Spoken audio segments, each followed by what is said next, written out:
From makeshift studios. Welcome to the Cup of Joe Wrestling Show. Cup of Joe Wrestling Show? With Joey Harris. A podcast for the wrestling fan on the go. So take your favorite beverage of choice and join Joey as he takes a look at some of the biggest shows on the WWE Network.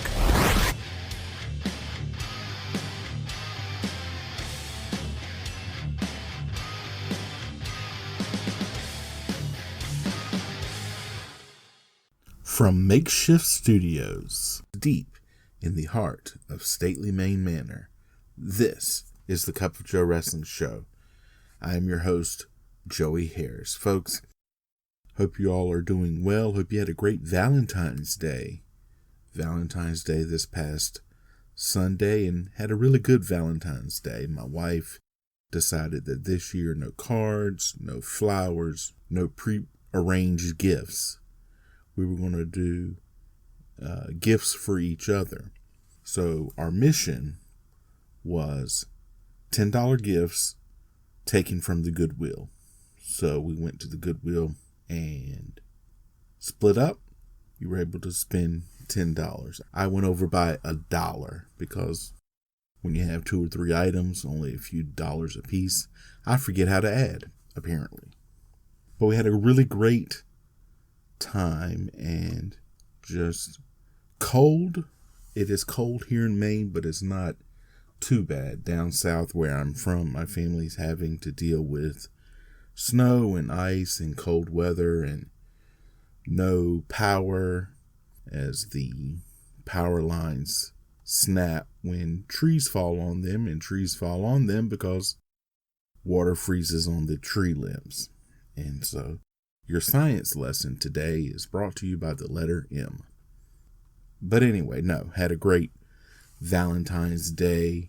Just, it is a break for the students where I work, but that means very little to me because it's still another work week.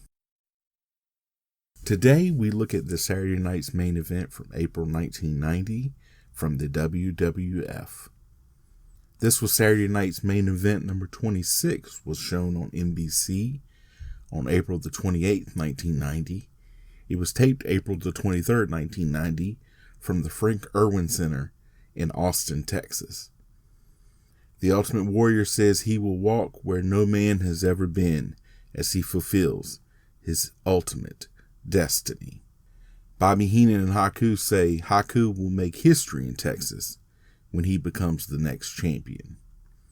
Mr. Perfect and the Genius say Hulk Hogan is not perfect, but Mr. Perfect is. Hulk Hogan says he's the professor, and tonight he's going to knock some sense into the Genius and Mr. Perfect. Now I have to issue a Mea Culpa here.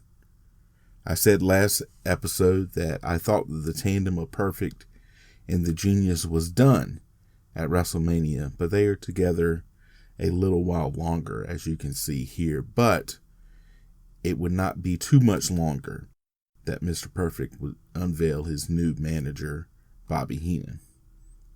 We'll go to our opening credits. Vince McMahon and Jesse Ventura welcome us to Texas. They are on horses at ringside. They run down that week's matches. Sean Mooney interviews Mr. Perfect and the Genius. Perfect says he's the perfect athlete. Hulk Hogan is the perfect loser. Mean Gene Okerlund interviews Hulk Hogan. He says his ambition is high, and Perfect and the Genius are the losers. Hulk Hogan versus Mr. Perfect with the Genius. Hogan has a nice ovation coming out. Perfect does his regular bumping job to start. They go outside and brawl for a bit. Perfect getting just pummeled by Hogan. They go back outside and Hogan goes after Genius when he tries to interfere. Perfect hits Hogan with the Genius's scroll. Perfect takes over. Hogan comes back. Hogan kicks out of the Perfect Plex. Big boot, leg drop, and pin. The Genius attacks after the bell, but Hogan must pose. Folks, if you are a fan of Rick Martel and his model character, this is the episode for you because he is all over this episode. Rick Martel is on horseback. He does an ad for his cologne, Arrogance. Jesse interviews Earthquake and Jimmy Hart. They say Hillbilly Jim will feel the quake and the aftershocks. Mean Gene interviews Hillbilly Jim. He says Quake reminds him of the pigs that he used to slop.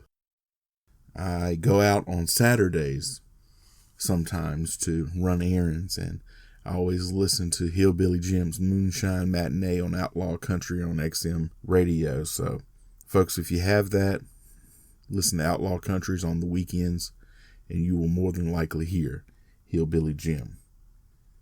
Earthquake with Jimmy Hart versus Hillbilly Jim. Jim gets some offense in early. Hart takes Jim's horseshoe.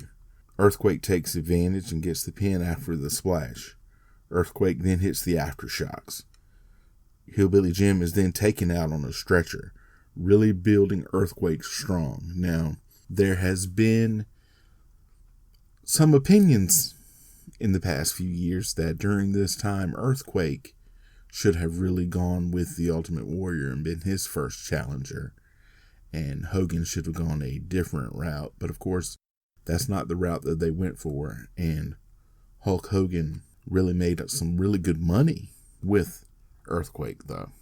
Then we get another Arrogance ad. Jesse interviews the Hart Foundation. They act a bit heelish when talking about the Rockers. Mean Gene talked to the Rockers.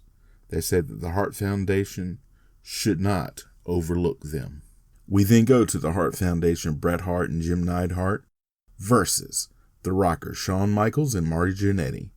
A fast-paced match here. Jannetty using his speed to counter Neidhart's power. Hart makes it even. Hart Foundation with the advantage. Demolition come to ringside. Jesse doesn't like it. Jannetty in, and the tide has turned. Michaels and Neidhart then in. Michaels gets thrown out. Demolition go to help him back in.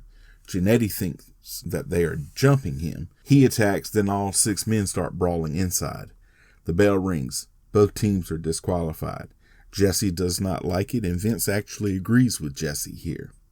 Sean Mooney interviews Earthquake and Jimmy Hart. Quake wants Hogan not to get in his way. Mean Gene interviews Hulk Hogan. He says he's a survivor who can overcome Earthquake. Then a fantastic flashback to the main event of WrestleMania. Jesse then interviews Haku and Bobby Heenan. Classic Heenan here. He says, remember the Alamo? Forget about the Ultimate Warrior. Mean Gene interviews the Ultimate Warrior. He says he has been chosen to lead all Warriors and the WWF. WWF World Heavyweight Championship match. The Ultimate Warrior versus Haku with Bobby Heenan. They start going after each other before Warrior can get his belt off. This is a clunky match, but the fans love Warrior. Haku getting some offense in. Can't keep Warrior down, though. Jesse complains about Joey Morella reffing. Warrior coming back. Shoulder block, splash, and pin. Yet another Arrogance ad for Rick Martel. Flashback to the Big Boss Man Akeem WrestleMania match and Ted DiBiase interfering. Sean Mooney interviews Akeem and Slick. They say DiBiase has increased the amount on Boss Man's head. Mean Gene interviews the Big Boss Man. He says DiBiase can't buy him off. The Big Boss Man versus Akeem with Slick. Boss Man just attacking hard. Akeem gets the Big Boss Man down, and Slick holds him in the corner, so Akeem can punish him. Boss Man fights back. Boss Man hits the Boss Man slam. Ted DiBiase and Virgil come in and attack Boss Man for the disqualification. They then handcuff him to the ropes. They go to beat him with the nightstick, but he uncuffs himself and goes after them. Another Arrogance ad, so if you're drinking at home, you can take a shot. Sean Mooney interviews Bobby Heenan. He says he noticed a flaw in Warriors and that Rick Rude is in training to take the belt from him. Mean Gene interviews the Ultimate Warrior. He says he can't be controlled by Rude or anyone else. Vince and Jesse review the night before signing off from Texas. Hey, if you like this show, please leave a review in iTunes, Apple Podcasts, or your podcast platform of choice. There are a number of ways that you can contact me.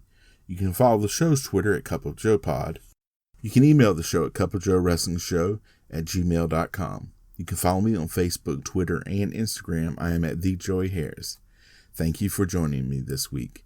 This is Joey saying so long from Stately, Maine Manor. The Cup of Joe Wrestling Show is a production of Baby Kangaroo Media.